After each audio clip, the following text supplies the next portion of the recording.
आज इस वीडियो में हिंदी व्याकरण के तहत मुख्यतः स्वरों से संबंधित प्रैक्टिस सेट करेंगे। जो हमारे चैनल पर नए हैं उन्हें बता दें कि हमने अपने चैनल पर हिंदी व्याकरण की कक्षाओं को प्रारंभ किया है। हम प्रत्येक टॉपिक के समाप्त होने पर उस टॉपिक से संबंधित महत्वपूर्ण प्रश्नों का एक प्रैक्टिस सेट करते हैं। यदि आपने हमारे चैनल पर हिंदी व्याकरण की कक्षाओं को नहीं देखा तो एक बार प्लेलिस्ट में जाकर संपूर्ण कक्षाओं को देख लें, तभी आप इस प्रैक्टिस सेट को समझ पाएंगे। इस वीडियो में परीक्षा की दृष्टि से अति महत्वपूर्ण प्रश्नों का संकलन किया गया है। अगर अभी भी आपने हमारे चैनल को सब्सक्राइब नहीं किया तो ज़रूर करें और बेल आइकन को दबाना न भूलें। बेल आइकन द्वारा ही हमारी वीडियो का नोटिफिकेशन सबसे पहले आप तक पहुंचता है। तो चलो शुरू करते हैं।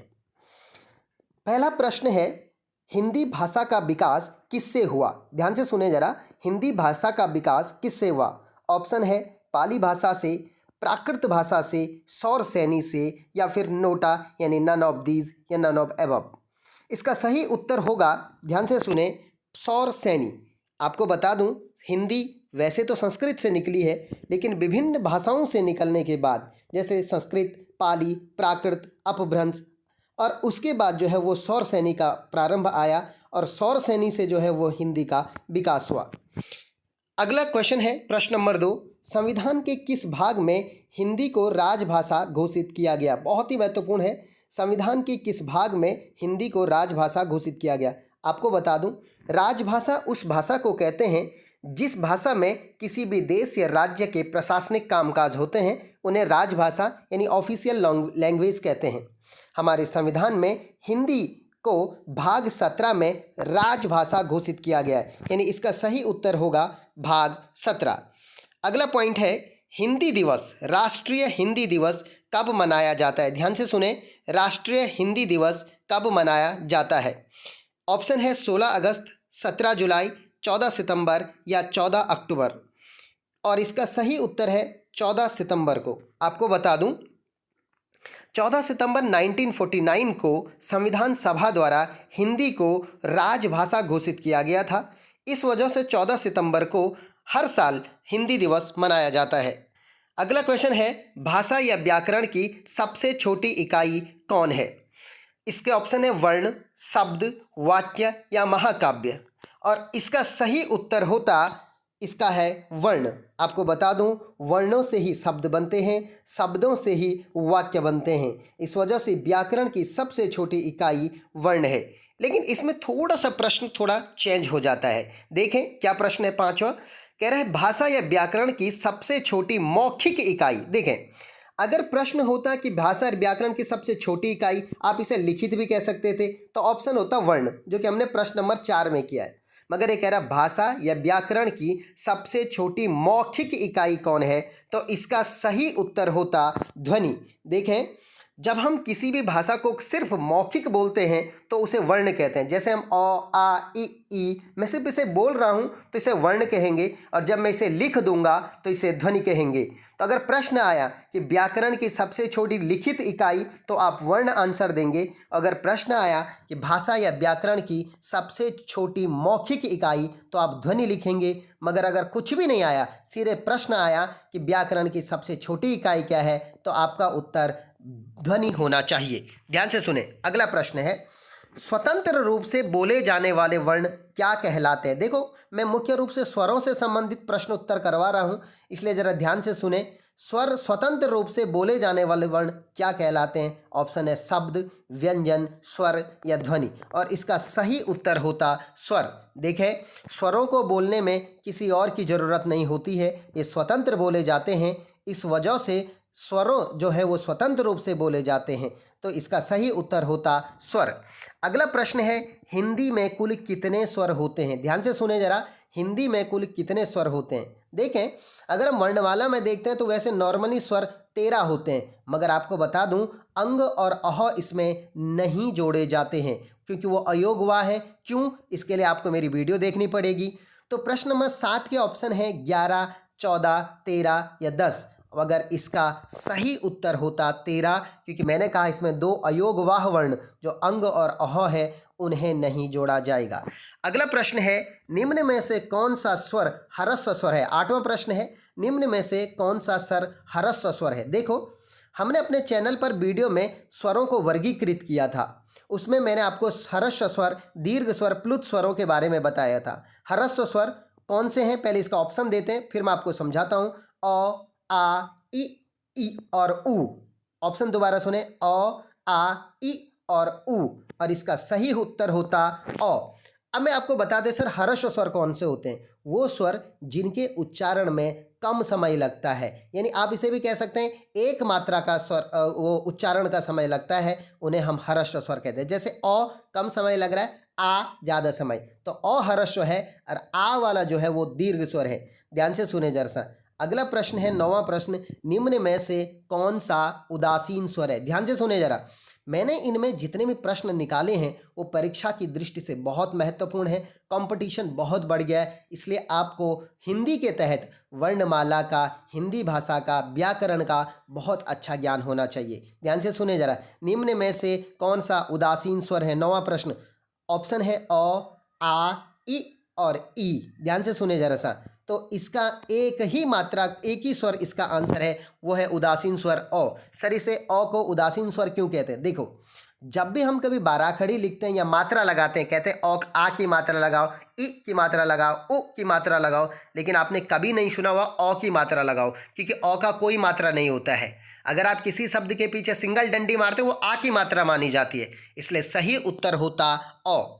10वां प्रश्न है, निम्न में से कौन एक मात्रिक स्वर है। ध्यान से सुने, निम्न में से कौन एक मात्रिक स्वर है।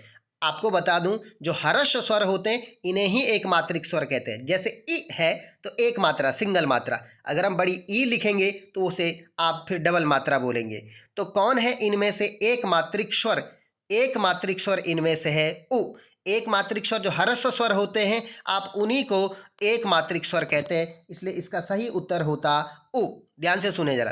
प्रश्न नंबर 11वां, ध्यान से सुने। प्रश्न नंबर 11 है, निम्न में से कौन सा शब्द समूह मूल स्वर कहलाते हैं। ध्यान से सुने, मूल स्वर। देखो, अ, आ, ऑप्शन है अ, आ, फिर अ छोटी ई, फिर बड़ी ई बड़ा ऊ, फिर ए और आई। ध्यान से सुने जरा, ये 4 ऑप्शन है, और पहले मैं इसका सही उत्तर बता देता हूं। इसका उत्तर है अ और ई। आपको बता दूं, अ, छोटा ई, छोटा ऊ, ये 3, और री को भी कई जोड़ देते हैं, री लगा करके 4 मूल स्वर होते हैं। मगर अगर हम री हटा भी दें तो अ और ई और ऊ, छोटे वाले सभी जितने भी हैं, ये सभी 3 वर्ण, और री को जोड़ेंगे तो 4 वर्ण मूल स्वर है, क्योंकि इन 4 मूल स्वरों के द्वारा ही बाकी 11 के 11 स्वरों का निर्माण होता है। इस वजह से इन्हें मूल स्वर कहते हैं। आप सोच रहे हैं सर इन 4 स्वरों से 11 स्वरों का कैसे निर्माण हो रहा है, इसके लिए आपको मेरी वीडियो देखनी पड़ेगी, मैंने आपको ये समझा दिया। 12वां प्रश्न है, कौन सा स्वर दीर्घ स्वर है। देखें, मैंने अभी थोड़ी देर पहले आपको कहा था कि जिन स्वरों के उच्चारण में कम समय लगता है उन्हें लघु स्वर या एक मात्रिक स्वर या ह्रस्व स्वर कहते हैं, मगर जिन स्वरों के उच्चारण में ज़्यादा समय लगता है, यानी 2 मात्रा का समय, अ में कम समय, आ में ज़्यादा समय, ई में कम समय, ई में ज़्यादा समय, तो जिनमें ज़्यादा समय लग रहा है, यानी 2 मात्राओं का समय लग रहा है, उन्हें कहते हैं दीर्घ स्वर। आप इन्हें द्विमात्रिक स्वर भी कहते हैं, क्योंकि इनके उच्चारण में 2 मात्राओं का समय लगता है। ध्यान से सुने, उच्चारण में समय। तो इसका ऑप्शन है ई, यानी बड़ा ई, अ छोटा ई, और उ यानी छोटा उ। तो इनमें से 2 दीर्घ स्वर वो एक ही है यहाँ पे, और इसका सही उत्तर होता बड़ा ई। ध्यान से सुने। अगला प्रश्न है 13वां प्रश्न, निम्न में से कौन सा स्वर संयुक्त स्वर है। ध्यान से सुने, कई बार पेपर में आता है, लोग कहते हैं सर व्यंजन तो मैंने संयुक्त सुने, हमने सुने हैं, मगर हमने संयुक्त स्वर नहीं सुने। आपको बता दूं, स्वर भी संयुक्त होते हैं, इसीलिए बार बार कह रहा हूं आप मेरी वीडियोस को देखें, उसके बाद आपको समझ में आएगा सर संयुक्त स्वर कौन से होते हैं। देखो, जो स्वर संयुक्त स्वर कहलाते हैं जो 2 स्वरों के मेल से बने होते हैं, मैं आपको बता दे रहा हूं, जो 2 स्वरों के मेल से बने होते हैं उन्हें हम संयुक्त स्वर कहते हैं। देखें, यहाँ पे एक ही स्वर है जो 2 स्वरों के मेल से बना हुआ है, और वो है ए। ध्यान से सुने, वो है ए। अब इस ए का निर्माण कैसे होता है, अ प्लस ई। अगर हम ओ प्लस ई मिलाते हैं तो ओ प्लस ई मिलके ए बनता है। आपको बता दूं, इन संयुक्त स्वरों को ही आप संधि स्वर कहते हैं। अभी मैं आपको थोड़ा सा ही समझा सकता हूं, बाकी वीडियो में आप देखें, और जब मैं संधि में आऊँगा तब आपको ये समझ में आएगा सर संयुक्त स्वर हमने ए को क्यों बोला। तो यहाँ पे इसका सही उत्तर होता ए। अगला प्रश्न है, ध्यान से सुने जरा, अगला प्रश्न है इसका, अगला प्रश्न है 14वां प्रश्न है, निम्न में से कौन सा प्लुत स्वर है। यानी आप ये समझ सकते हैं कि निम्न में से, अच्छा, किस शब्द में प्लुत स्वर का प्रयोग हुआ है। तो ध्यान से सुने, इसका ऑप्शन है ओम, श्याम, राम या प्रेम, और इसका सही उत्तर होता ओम। ध्यान से सुने, प्लुत स्वर उन स्वरों को कहते हैं जिनके उच्चारण में हम सामान्य स्वरों की अपेक्षा लंबा समय लेते हैं। ध्यान से सुने, आपको बता दूं, जो सामान्य स्वर होते हैं उसी को आप प्लुत स्वर बना सकते हैं। जैसे अगर ये राम है, इसके बीच में एक चिन्ह होता है, अगर हम इस राम शब्द को भी बहुत लंबा खींच देते ये भी प्लुत हो जाता। तो अगर होता तो ये होता राम। अगर आप किसी को बुलाते हैं तो भी प्लुत स्वर होता है। तो यहाँ पे एक ही शब्द है ओम, आप ओम इतना आराम से नहीं बोल सकते हैं, आप इसको ओम बोलेंगे, ओम।